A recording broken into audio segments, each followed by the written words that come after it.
To thank you for being an OG podcast listener from the very beginning, I've got a giveaway up my sleeve. One winner will receive a 45-minute strategy session with me and a $50 Amazon gift card. Head to the Google form in the show notes to read all the details for how to enter. But act fast because this giveaway closes at midnight EST on January 14th, 2025. From the bottom of my heart, thanks for helping spread the word about the show to all your teacher business besties. And good luck in the giveaway. Let's get back to the show. You can search high and low for productivity hacks and end up right where you started. I'll talk about capacity a lot on this podcast, so let's take a moment and really lean into that word with curiosity. You're listening to Your Win-Win Teacher Business, a podcast for teacher authors who want to make a big impact in the world for teachers and students and have fun doing it. I'm your host, Janice Cook, here with a pep talk to start your week off strong. Some seasons of running a business feel hard and sticky, but it shouldn't feel like that all the time. Let's make your business a win-win together. Before schedules, before to-do list, we have to come to grips with capacity. When students dive into my DIY systems course, they have Asana open in a tab and they are ready to build a beautiful tool that changes their life and makes them feel like they've got it all together. I realize how frustrating it is that my course first takes you through a reflection about your capacity so that you can build a schedule and then some basic foundational vocabulary first. What a mean teacher I am. But I know that often in business, we have to slow down in order to speed up. It feels like making a list and getting started ASAP is the best way to make things happen. But time is our most precious resource, and we can't afford to spend it on the wrong tasks. Getting clear on your capacity is time well spent, and that's why we're giving capacity an episode of its very own. Getting capacity right before making a schedule and long before we fill that schedule up with tasks, that's the secret sauce that helps business owners reach their goals, stick to their goals, and stay in this game for the long haul. Let this be the year you get really curious about the concept of capacity. I often say we're in the business of filling up containers, but you have to know how many containers you have and how big they are first. Let's talk about time capacity. How much time I have to work each week changes. When my kids are in school full-time, I might have about 30 hours a week to work. When my kids are home on break, I probably have closer to 10 hours a week to work with. There are days when a meeting or appointment take up part of the day and shrink the capacity. I need to be able to adjust my expectations about what I, quote, typically get done on a Wednesday when and if that happens. And there's a lot of mindset work that comes with shaking the shoulds and the idea of typically. Very few business owners are crystal clear on how many hours they have to work when they step into the office in the morning, but this data point is so important. And sometimes I work with clients who say, well, I don't have kids and my spouse travels, so I can work all day long, and it's okay because I like to work.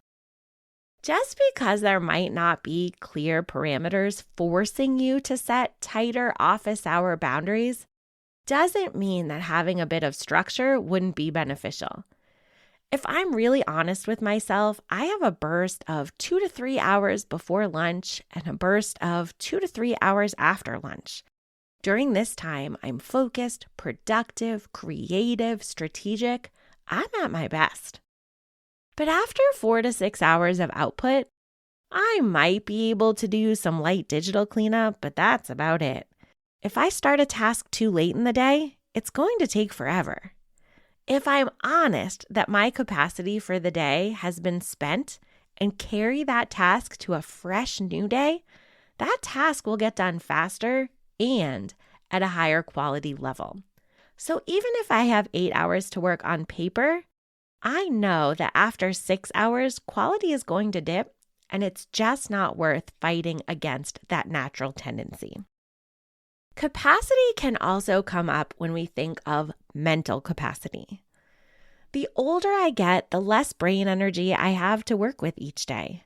I know when my brain is the sharpest. For me, it's first thing in the morning, right after my shower. And I know that intense tasks that require focus and clarity must be scheduled into that first block of the day.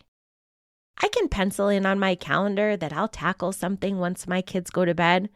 It might look like a good plan on paper, but I need to be real with myself that I will have zero mental capacity left at that time of day. That's just not a plan that's set up for success. Many creatives find that their mental capacity doesn't really turn on until mid-afternoon, and they get a burst of energy in the evening. There's no perfect schedule. It's not a one-size-fits-all situation. But taking the time to really reflect on what works for your brain will be the path of least resistance each and every time. Capacity also comes up when we think of a team. When you hire a team member to support you, your contract likely has language like 1 product per month or 10 hours per week. It's an estimate of what you need for the business, and it's a contract that 2 sides are entering into. Do you have a plan to revisit that contract to make sure it's still a fit for your needs and the needs of your team member periodically? Do you have a way to keep an eye on the work you are assigning to make sure it continues to align with the agreement that you both entered in from the start? If we don't have these systems in place with a team of 1 to 2, things get messy fast as a team grows in size. We're all about win-wins around here. One of my most important roles as a project manager is keeping in touch with team members and really listening about their season of life. Are they hoping for more work to reach a financial goal? Do they wish work would slow down for a season? Do they love one type of work and love another type a whole lot less? There are clues and breadcrumbs all around us if we get curious and we look for them. So often I hear a CEO saying they wish they could make more products or send more emails. And I hear a team member wishing for more work and more hours. But each person is working in a vacuum and not aware that they're both wishing for the same thing and have the ability to right-size the arrangement and make it happen. And just as often, the reverse situation comes up. A CEO might be stressed about payrolling team members at their current rate, and they might not have as much work for their team member to do as they did when they first hired them. In the same season, the team member might be hoping to slow down their pace to pursue another opportunity or attend to a family matter. Have a plan for keeping an eye on team capacity. This isn't something we can check on one time. This is ongoing. Setting up systems before hiring is the most peaceful path forwards. But if you found yourself in a hiring horror story, it's okay to reach out for help backtracking to get supportive systems put into place. This is a very common reason business owners reach out to me for a VIP week, so don't feel 1 ounce of shame if you find yourself in a mess with team capacity. They likely never covered this in your education classes, so be kind to yourself. I've said it before, and I'm going to say it again. Capacity changes. It's normal. It doesn't mean you are a failure if one day or 1 week you get less done than on your record-breaking most productive moment of all time. Knowing your capacity clearly at the start really helps when that feeling of failure starts to creep in. It helps us manage it when it shows up, and it helps it show up less often over time. You might be out there searching for productivity tips and hacks, but really, you just need to improve your sense of capacity. I absolutely love helping teacher business owners build a schedule that works for their brain and their capacity. My inbox is filled with wins. People who unplugged for their first ever vacation from the business or took medical leave without a worry. Laptops being left behind on trips because there's a new sense of confidence that there truly is time for all the work to get done with the available moments left after the trip. I want that level of peace for you too. Thank you for spending time listening today and allowing your brain to be curious about what capacity looks like and feels like for you. Anytime you desire help but aren't sure exactly what help you even need, please know that you can hop into the contact form on my website at cookfamilyresources.com/work-with-me.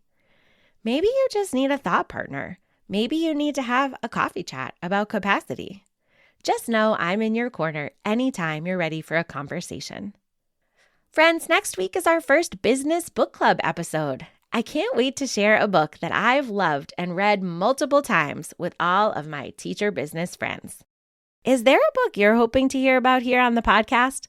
Let me know when you leave the show a review on Apple Podcasts. After all, this is our show, and I'd love to hear from you. Thanks for making this podcast a part of your day. I'd love to help you find clarity with your next step in business. Go to cookfamilyresources.com/hiring-guide. I'll also leave that link in the show notes for you. This guide is packed with good news for those days when you feel like you can't possibly do it all. It might be time for you to invest in paid support, but the truth is there are a lot of free steps to explore first. After you dive into that guide, I'll be in your inbox every Monday morning with more actionable tips to help you enjoy running your business again. See you in the next episode.